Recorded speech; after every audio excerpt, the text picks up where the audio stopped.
Hey, what to do, everybody? Welcome back to the channel. Hope you're having a great day. So today's video, super exciting. We made some huge progress in the shop on some stuff that we picked up, I think it was like 2 or 3 months ago. Then I just have not had time to work with it. I'm gonna flip the camera around real quick so you guys can see what's not where it's been for the last 3 months. Ah, there's nothing there. So we moved some stuff around the shop today. And I may show you some other failures that I had last week, namely this guy right here. You guys see how it's sitting on a jack stand? My inability to change tires on this thing is kind of depressing. So it is what it is. But hope you guys enjoy this video. Let's go ahead and jump on into it and let's roll. You guys can see the old one decided to leave the shaft in different pieces right now. I think the tension on the belt is just perfect. You guys can see this still has a tiny bit of play. There's roots where I stand. Oh, I've been running from the law. And John just goes, well, why don't you try password? So I typed it in, and as you guys can tell, we are in. I'm hoping I can fit it that way. They sing on the sleepless night. Well, then we need to get the other fork out, maybe.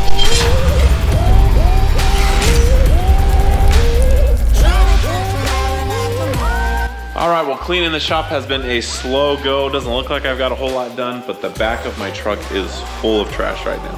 I've probably filled the trash cans up at least, I wanna say 5 or 6. Another thing that I've been needing to get rid of for quite some time now is this 5.9 Cummins block. Originally I picked it up and I had some big grand intentions for it, but come to find out it is a 53 series block, which if you guys are familiar with Cummins, that's garbage. We will move trunk bows somewhere else. And then I have to empty those shelves and set them up over here. It's probably like my least favorite part of doing it, but it's got to happen. But I am determined that by the end of the weekend to have all this stuff set in place. All right, well, I had been making pretty good progress. We got this shelf emptied off. I was about to pull it out, but I just had a phone call and I got to go rescue a buddy. He was pulling an excavator, blew a tire, so we're gonna load some stuff up real quick. So probably not gonna get too much else done today, but sometimes that's just the way it is. And I know if I was in this situation, he would probably do the same thing for me. So we're gonna get going and we're gonna go rescue Mr. Steve. Oof, my truck is a mess.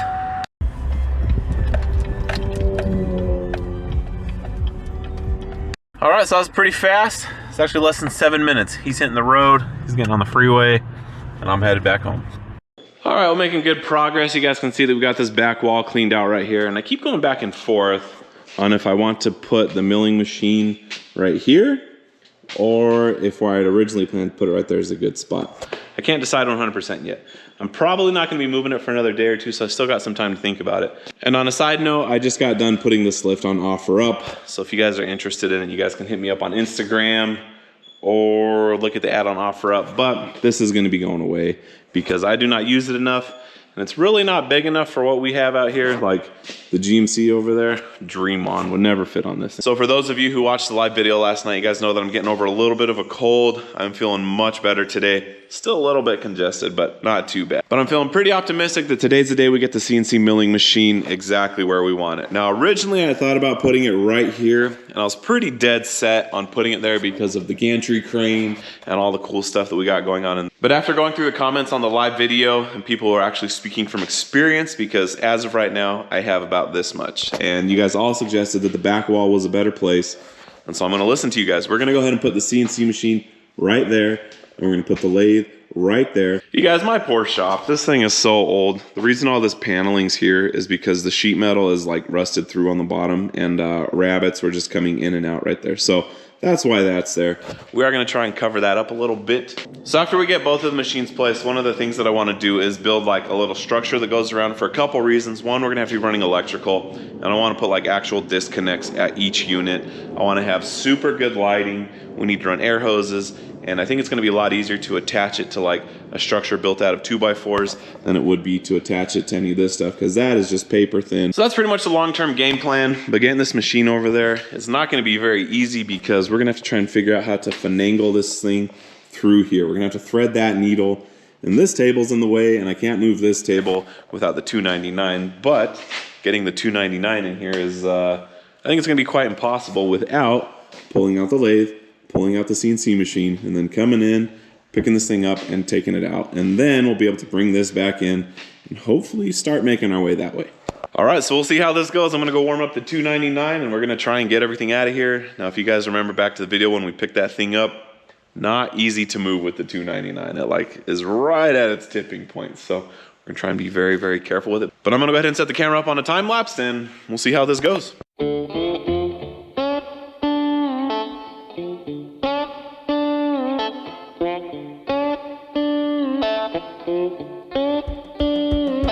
Well, life has nearly killed me, and my mind has put me on the edge. Life has nearly killed me, and my mind has put me on the edge. Though I can barely crawl, I've got to walk where these angels' feet are tread. Darkness nearly drowned me. Sunlight alone, don't it burn my eyes?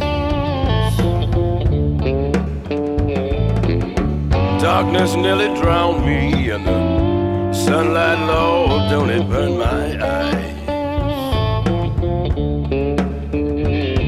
This valley is much too deep, and this mountain so very high. My cup is nearly empty. I got such a... All right, guys, I don't know what it is with this machine and rain. I was gonna be talking about a couple things right now, but I'm super racing the clock because I think I've got about 3 minutes before that rain makes its way this way. So I'm gonna play it safe. We're just gonna set the camera down again, put it on time lapse. We're gonna try and get it in the shop. I gotta try and get this table in the shop. Not a whole lot of time for talking, so sorry about that. I'm here and rest, for I can take another step down that lonesome road. Where the darkness nearly drowned me, sunlight burned my eyes. This valley is much mountain so very high. I gotta lay down and rest, where I can take another step down this lonesome road. Well, my cup is nearly empty. I got such a long way to go.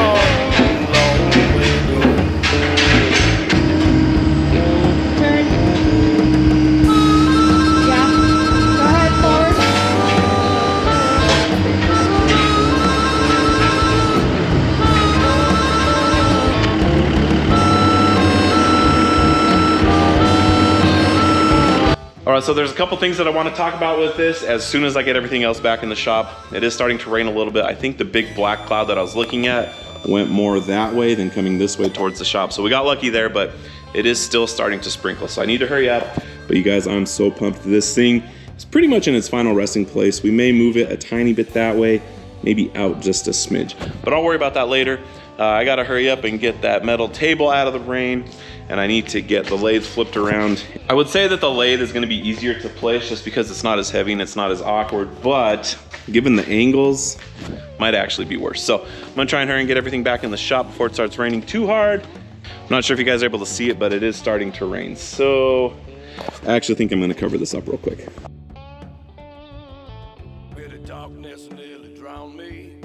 All right, I'm gonna go ahead and show you guys my disastrous failure. Here's the tire, looks nice. It's on the wheel, everything's looking good. But if we come around to the backside right here, you guys are gonna see where the problem is. I'm gonna go ahead and start filling up the tire and we'll see how this goes. All right, getting air in that tire. You guys are gonna see it start to balloon a little bit. Oh, here it comes. So long story short, the tire is no good. I stretched out the cords right there. Well, I actually broke the cords. And the tire no longer has its strength. You guys can see I can just kick it back on with my foot. So don't be like me. If you have a Polaris Ranger with 12-inch wheels, they're extremely difficult to change, at least for me. So I would highly recommend taking it to a place like Motor World or Motorcycle Shop or somewhere that is equipped to do such a repair, because me with my tire bars did not quite happen. I actually bent one of them.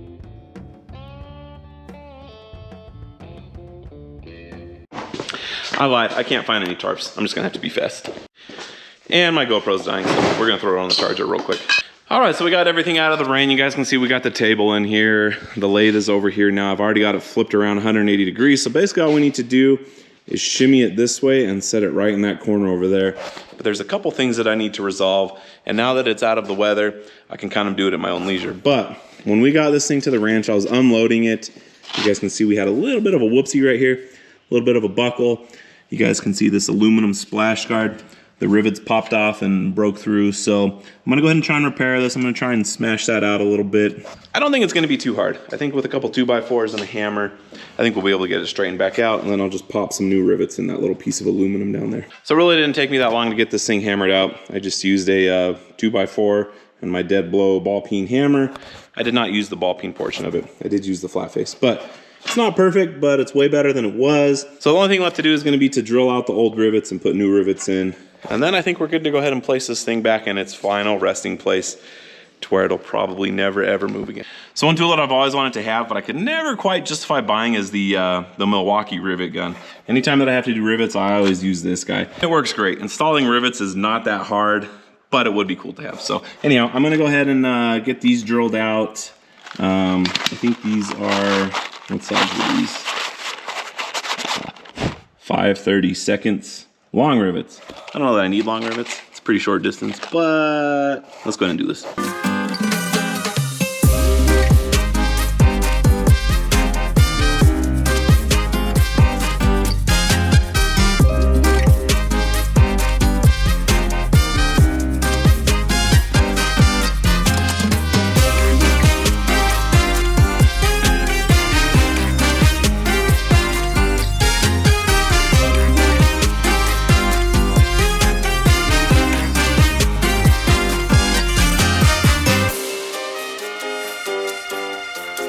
All right, so I think we are ready to go ahead and place the machine. You guys can see that it's been remedied okay. It's not perfect, it's pretty close to being back to where it was. We have this aluminum guard that was added. I'm pretty sure that the previous owner put this on, not from the factory. 5052, I think that's the dead giveaway right there. And the fact that it's not painted green. So anyhow, we are gonna go ahead and pick this thing up. I think we're gonna set it down. You ready? Ready. All right, let's go. All right, so we're running into a couple small issues. As you guys can tell, we do not have a whole lot of room to back up, probably about 2 feet. And we don't quite have the machine where we want it. So we're probably gonna be using a mixture of that pry bar with blocks. We're just gonna have to like lift it up, push it forward, get some blocks under there. Because we are working with pretty tight spaces, but we're close, it's real close. I think we're gonna put this corner probably, I would say at least this length, plus this, away from this. Would you agree? Yeah. Slides out past the end, so. Should we go ahead and slide it out right now to give us a good, yeah. We're gonna go ahead and slide it out so we can go ahead and get like a decent measurement. Well, I guess this really can't go past there. That's all you need right there. So you'll have to operate. You may have to operate it back there. So we're gonna give us this much plus, say another 10 inches will be good. So right now we are as far back as we can go, and as you guys can tell, we are not out from underneath the machine yet. So what I think we're gonna do, I'm gonna try and pick up and just pivot the machine that way, and then once we have it to roughly where we need, we'll try and put the block that's underneath the bottom side over there to this side of the fork, and I think we'll be able to get out from underneath it. And then I'll just pivot on that back corner now. I think it will. That's pivoting the wrong way. Well, then we need to get the other fork out, maybe. Yell at me if I hit the entry grate. You're good. Nice. That was good.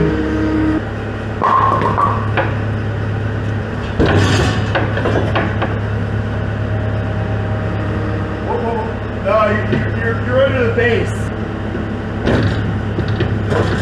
Maybe we could just set it down. Oh, there you go.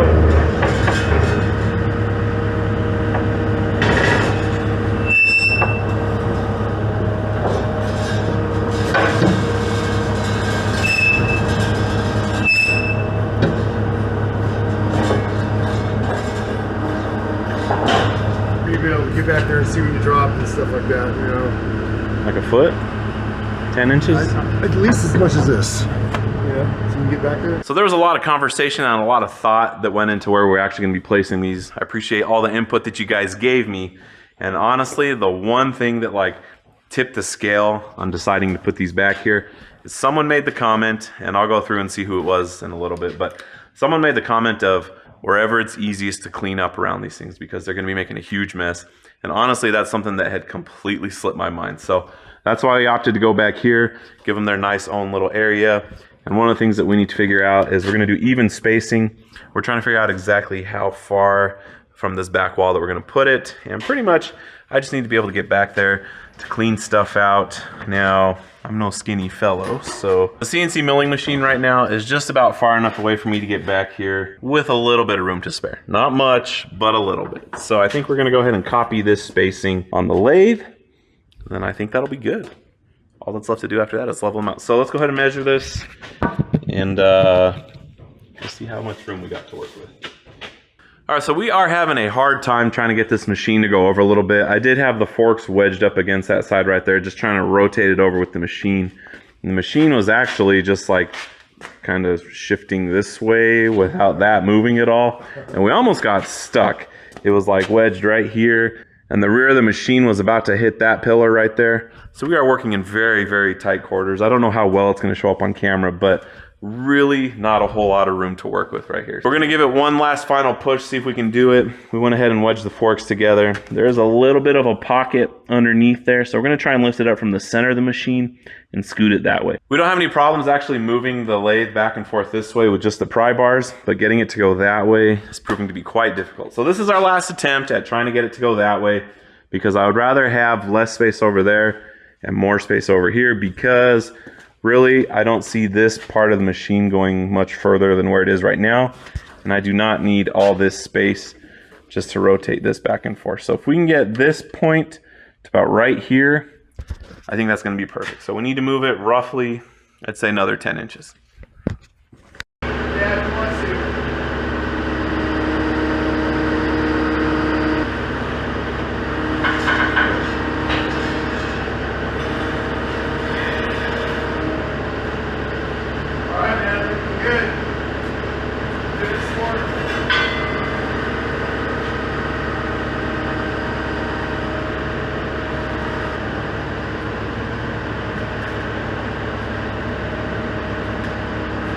So pretty exciting. We got it in place where we want it. Actually, I haven't checked this way yet.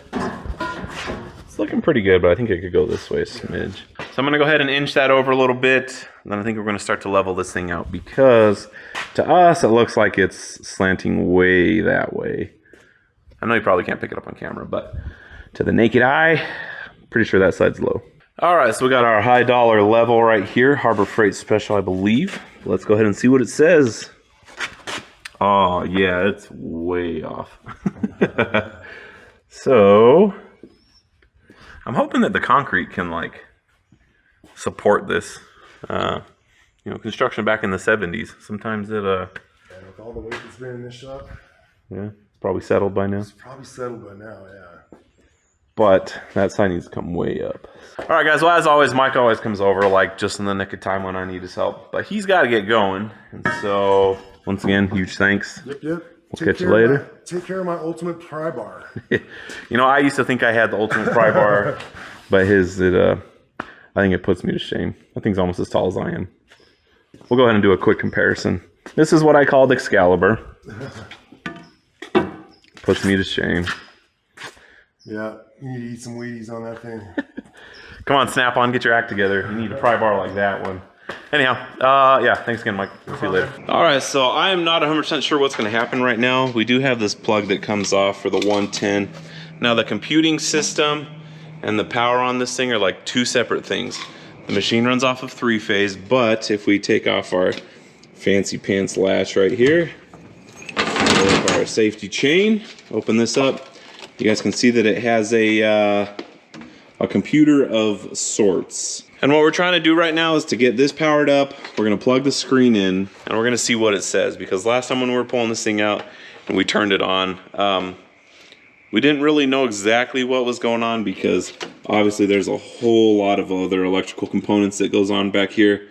that needs 3-phase power. So I don't know if the computer's gonna boot up like normal or if it's just gonna like freak out since it's not sensing a bunch of the other stuff going on. So we'll have to see. But you guys, we almost lost the computer. I thought these nuts and bolts right here were for something else. I took them off and you guys can see it's just about to fall out. So I better put those back. So this unit definitely has an aftermarket screen. You guys can see this just kind of resting in there for now. If you guys remember when we initially picked this thing up, the screen came flying out when we were trying to load this thing up. It used to have one piece of tape right there holding this on. So we're gonna put one big piece of tape right there holding this thing on. I'll be right back. All right, nothing like some good old duct tape. Oh, she's a beaut. Oh, no creases. Yeah, we got a little crease. It's okay. But it turns out I am going to need another extension cord.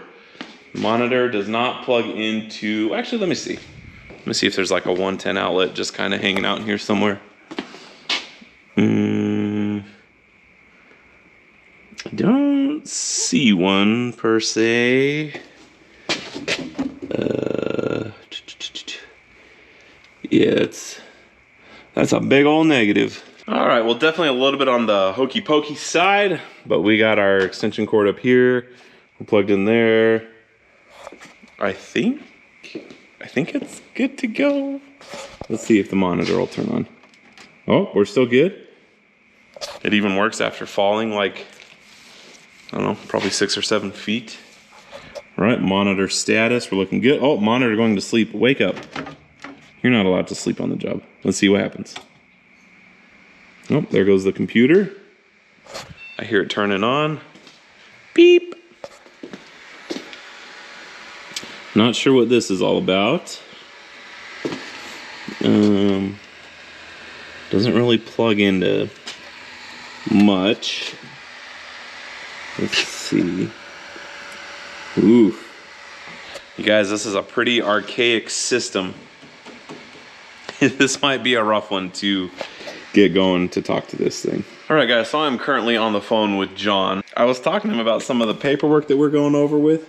I think I found the original purchase order for this thing, so we're not gonna talk about that, but I was looking for the password, and John just goes, well, why don't you try password? So I typed it in, and well, as you guys can tell, we are in. Now, what to do from here? I have no clue, but at least we're in. So I'm gonna go ahead and try and start fumbling around and see if we can figure anything out, because as far as this goes, yeah, can't do a whole lot with that, but just so happens that Mike's calling. So I'll talk to you later, John. Hey, what's up, Mike? I'm just out here playing with this milling machine. I should have scooted back like towards the door, probably another 10 inches. You know, the side guards? Totally not gonna be able to fit them on there. But that's okay. All right, so like I said, I really don't know what I'm doing. I'm just kind of like pushing buttons, and I'm not super worried about it because the machine is not on itself. It's just the computer, but we are making some progress. You guys can see we're able to get in. We have the next axis button, so I can cycle through like the X, Y, and Z. Don't really know what to do with that, but if I go to auto, press cycle start, so we would have to like start doing some stuff down here. Yeah, so I don't know. Let's see, F5, current part, oh, probing cycles, position probe inside hole, press cycle start. You guys see, I'm like so over my head right now. I have no idea what any of this is. That's for the center of bore. I'm gonna go ahead and back out. I don't know what a boss is. Center of boss, slot, oh, center of slot. Oh, this is kind of exciting. Let's see, F4, do a web. I think a monitor upgrade may be necessary. I thought this said comer or comer, like in Spanish, but it says corner. So if you hit F5, it takes you to the inside corner. F6, we go to the outside corner. See, I don't know how to do any of this programming. So there's gonna be a lot of failure on my part as far as trying to actually get this thing to work, but we will get there. I'm just kind of going through, showing you guys what I'm finding. F1 orient, that just changes. Oh, that's pretty cool. Check that out. Switches side to side. Go ahead and escape out of that. That's what F7 does. Yeah. We're getting somewhere. Yeah. So now I'm gonna wait for Daniel to call because like I said, I'm just like poking around, not really knowing what to do. Just pushing buttons, trying to figure stuff out. F2 or, ooh, that's a lot of numbers. All right, we just got off the phone with my buddy Daniel, and that was a wildly productive conversation, guys. We were able to dive into this pretty far. We were doing like a duo, but basically we get to this option right here. Let's see, file ops. And then I think we went to hard drive, went to flange, and then let's see, F4. All right, okay. So right here, you guys can see all of these numbers right here. Again, this is an awful monitor. Quality is very minimal. You gotta remember this monitor is probably getting close to 20, 25 years old. So all of this machining stuff is very interesting to me, but this is G-code. I didn't even know that was a thing until probably about 30 minutes ago, but it gives you all your coordinates. It gives you something to do with J's, something to do with I's, I think. I don't remember. If there's a J code in there, or the letter J, it means that there's some sort of arc. The F, I believe, has to do with how fast everything's traveling. So once we got to this window right here, we knew that things were headed in the right direction. And when I was up in Utah, Daniel and I talked a little bit about programming. He showed me like some very, very basic stuff. And those programs now, they write the G code for you, where I guess is back in the day when all of this first started up, you had to know how to write this manually in order for this thing to do stuff. So machining has come a long way, and we're hoping that some of the new programs that we write, we're able to throw into this and have it basically populate or create all of this G code that we need. So regardless, I think that's gonna be as far as we get tonight, but huge step in the right direction, you guys. I'm so excited. My next big hurdle is I gotta figure out the 3-phase for this stuff. So I'm gonna go ahead and button all this up. So over the next couple weeks, I got to start reading up because the manuals on this machine, they are plentiful. Got one manual there, one manual there, one manual here. There's a lot to learn. Am I going to be a pro overnight? No. But probably the coolest thing that I came across tonight was this guy right here. So I guess this is called a ruby tip. I don't know if there's one of these floating around in all the stuff that I picked up, but if there is, I need to find it because you're able to like copy and trace existing things, and somehow it's able to sense what it's going over and it throws it into the machine. So you can basically like copy and paste, but with aluminum. So yeah, super excited about everything that happened today. This is looking good. That's looking good. You guys, I'm like beyond pumped about this. So I'm gonna go ahead and put the screws to this video. If you guys could do me a huge solid like, subscribe, share this video with your amigos, hit that notification button down below so you guys can continue to see progress on whatever else we got going on. And I guess on a side note, we should probably start thinking about cool stuff that we can make with that machine. So if you guys can think of anything, maybe drop it down in the comments below and we'll start going over it. But until then, we'll see you guys next time. Later.